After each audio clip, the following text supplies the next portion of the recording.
Anna had been working in Base 7 of the Galactic Coalition station for 3 standard years. She never spoke unless absolutely necessary, never attended the multi-species social gatherings, and never explained why she worked 16-hour shifts repairing ships that other mechanics had declared unsalvageable. The station's inhabitants had grown accustomed to her silence. The 4-armed Catherine engineers respected her skill. The crystalline Vextrators paid her well for quick repairs. Even the haughty Zorthian pilots, who looked down on most humans, nodded respectfully when she returned their vessels in better condition than when they were new. But no one knew her story.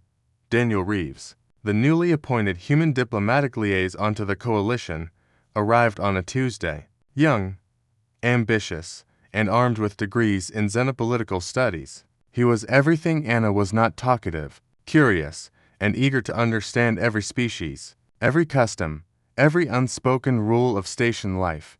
His first week passed in a blur of meetings. The Catherine wanted to renegotiate trade agreements. The Vex demanded better security protocols. The Zorthians complained about everything.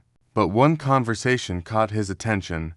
The human mechanic, a Catherine administrator, said, her translator device clicking softly. Base 7, very skilled, very quiet.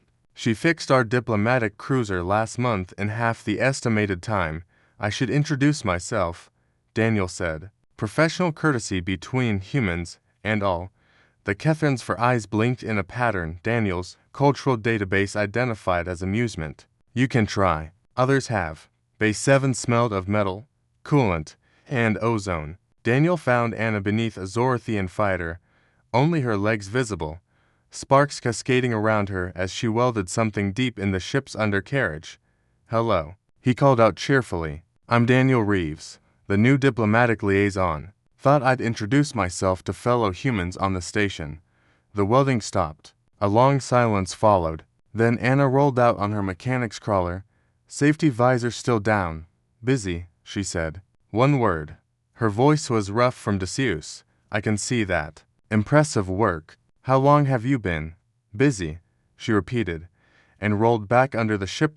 Daniel stood there for a moment, then retreated. The Catherine had been right, but Daniel was nothing if not persistent. Over the following weeks, he returned to Base 7 regularly, always with some excuse: a question about ship classifications, a request for her opinion on station maintenance, an offer of coffee from Earth that had arrived in the latest supply shipment. Anna's responses remained monosyllabic, yet Daniel noticed she never told him to leave, and once, just once, she accepted the coffee. It was during his 5th visit that Daniel noticed the door. Base 7 was larger than it needed to be for one mechanic. At the far end, past the tool racks and parts storage, stood a reinforced door with a biometric lock. Daniel had assumed it was a storage room, but today, the door was slightly ajar. Anna, I was wondering if you could... He stopped. She wasn't under any ship. The bay was empty except for the echo of his own voice. The open door beckoned. Daniel knew he shouldn't. Diplomatic training had drilled into him the importance of respecting privacy, especially in the delicate social ecosystem of a multi-species station. But something pulled him forward. The room beyond was small, dark, and cold. As the motion sensors activated soft lighting, Daniel's breath caught. Armor. Combat armor, battle-scarred and carefully preserved, stood on a display mount in the center of the room. But not just one suit. The walls were lined with photographs, holographic displays frozen in time, and row upon row of identification tags hanging from magnetic strips. The armor itself bore the insignia of the Human Defense Corps, 3rd Fleet, Marine Division. Scorch marks streaked across the chest plate. The left arm was dented inward, the metal warped from some tremendous impact.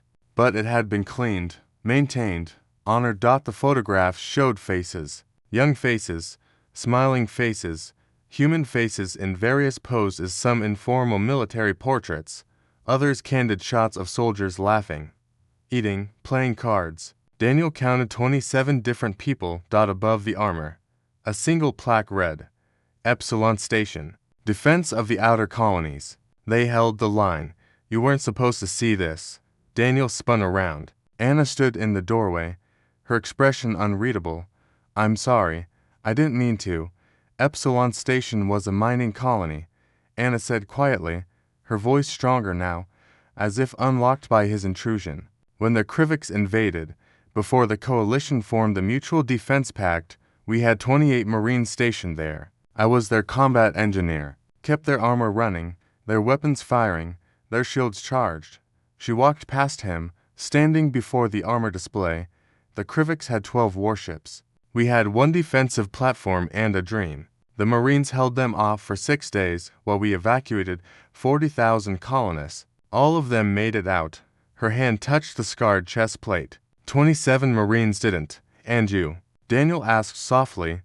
"I lived because Sergeant Martinez ordered me onto the last transport. He wore this armor. Told me someone had to remember them." She turned to face Daniel, and for the first time, he saw past the silence to the weight she carried. "So I remember. Every ship I repair like it might save someone. Every seal I make perfect. Every system I optimize, it's for them." Daniel looked around the memorial room, understanding flooding through him. "This is why you're here. Why you work like you do. The Coalition formed because of battles like Epsilon. Because humans showed we'd stand and fight. Not just for ourselves, but for anyone who needed defending. These 27 are why the Kethrin respect us. Why the Vex trust us. Why even the Zorthians pause before dismissing humanity." Anna's voice grew firm. "They were the best of us, and I'll be damned if I let anyone forget it." Silence filled the small room, heavy with honor and memory. "May I visit sometimes?" Daniel asked.